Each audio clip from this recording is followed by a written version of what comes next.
कल्पना चावला जैसी बन जाती है, लेकिन जब वो शस्त्र उठाने पे आ जाए तो अंग्रेजों को धूल चटाने वाली वो झांसी की रानी जैसी वीरांगना हो जाती है। यह नारी जाति अगर लक्ष्मी और सरस्वती का रूप है तो जब ये विकराल रूप लेगी तो वध करने के लिए काली और दुर्गा जैसे रूप को भी ले सकती है। नोट की पेटी और घर में बेटी ये नसीब वालों को ही मिलती है। तहजीब देखते हैं अक्सर गरीब के घर, दुपट्टा फटा ही सही लेकिन रहता सर पर है। हमें नाज है भारत की उस संस्कृति पर जहां एक छोटी सी लड़की गुड़िया भी खरीदती है तो उसके लिए दुपट्टा साथ लेती है। इस कछुए को देखिए, ये अपने खोल से बाहर आ गया। इसको लगता है कि इसे आजादी, फ्रीडम मिल गया, लेकिन इसे एहसास ही नहीं है इसने अपनी एक सुरक्षा कवच खो दिया।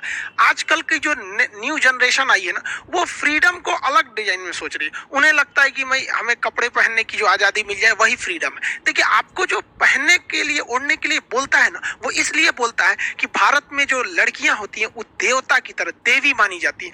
ये जगत जननी माँ सीता की भूमि है। यहाँ लड़कियां पवित्र होती हैं, गीता की तरह पवित्र होती है। इसलिए लोग उन्हें कहते हैं कि तुम पवित्रता की चिन्ह हो, इसलिए अच्छे से रहो। आप देखिए, गीता या पुराण जैसे किताबों को इंसान ढक कर रखता है और मामूली अखबार और मैगजीन वगैरह को लोग कैसे भी फेंक देता है, उस पर जिल्द कवर नहीं लगाता है। इसलिए लोग बोलते हैं जो पवित्रता की साइन है, ये हमारी संस्कृति है। और वेस्टर्न कल्चर जो है, वहाँ लड़कियों को पवित्रता या देवी का रूप नहीं दिया जाता, इसलिए उनको जो पहनना है पहने, वो करे, वो आजादी है। तो ये हमारी संस्कृति है। और अगर आपको लगता है कि नहीं वेस्टर्न संस्कृति अच्छी है तो गलत है। दुनिया में सबसे बेहतरीन संस्कृति भारत की है, जो आदि से है और इसे कोई मिटा नहीं सका है। यूनान, मिस्र, रूमा सब लुट गए हैं जहां से, लेकिन मगर है बाकी नामो निशा हमारा। कुछ बात है कि हस्ती मिटती नहीं हमारी, सदियों रहा है दुश्मन दौरे जमा हमारा। भारत में लड़कियों की जिंदगी बड़ा दुविधा में रह जाती है। बहुत वो लोग अपने आप को कॉम्प्रोमाइज करके चलती हैं। जब लड़की घर में रहती है तो उसकी माँ उसे सिखाती है, बोलती है कि ये तो पराये घर जाएगी।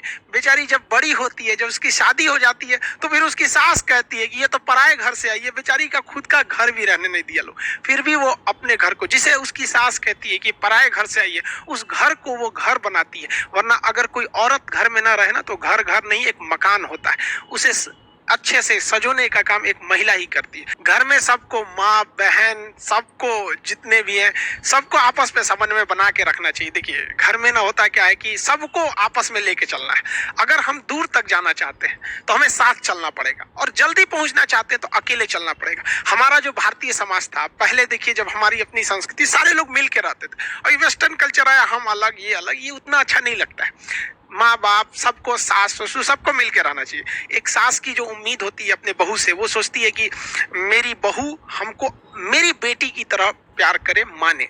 तो ये एक सास का भी कर्तव्य बनता है कि वो अपनी बहू को बहू ना समझे, बेटी की तरह माने। रिश्ते दोनों ओर से निभाए जाते हैं। हाँ, थोड़ा कम बेस तो दोनों ओर से होगा, उसमें एडजस्ट करना चाहिए उसे, जो पढ़ा लिखा है, जो इसकी सोच समझ अच्छी है। क्योंकि रिश्ते निभाना है, थोड़ा कम बेस होती है। कोई अगर नहीं उतना बराबरी का प्यार दे रहा है तो आप ही कर दीजिए। रिश्ता निभाना है, कोई मुकाबला थोड़ी हो रहा है कि नहीं एकदम बराबरी में ही चलेंगे।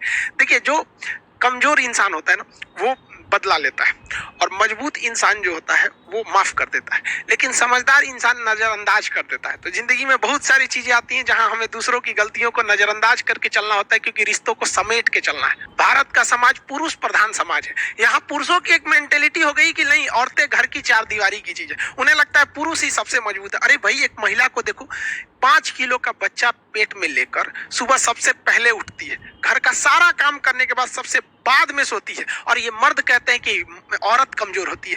जिस तकलीफ में एक मर्द की मौत हो जाती है ना, उससे 30 गुना ज्यादा तकलीफ होती है एक औरत को जब वो अपने बच्चे को जन्म देती है।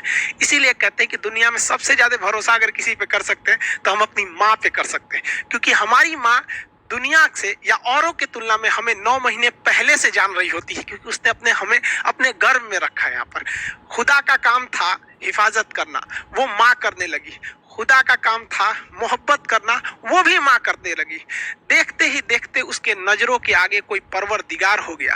वो बहुत पछताया, बहुत रोया, क्योंकि माँ को बनाकर खुदा खुद ही बेरोजगार हो गया। इंग्लिश में कहते हैं ना, God doesn't present everywhere at every time, so he made mother. और पुरुषों की सोच देखिए, आज महिलाएं को कहते हैं, जब पुरुषों की सोच देखिए, 1947 में देश आजाद हो गया, सारा कुछ हमारे पास आ गया, और पुरुषों को लगता था ये देश को आगे लेके चले जाएंगे। 1947 से 2021 आ गया, अब तक ये लोग देश को उतना आगे नहीं ले जा पाए। जानते हैं क्यों? क्योंकि इन्हें लगता है ये अकेले देश को खींच ले जाएंगे।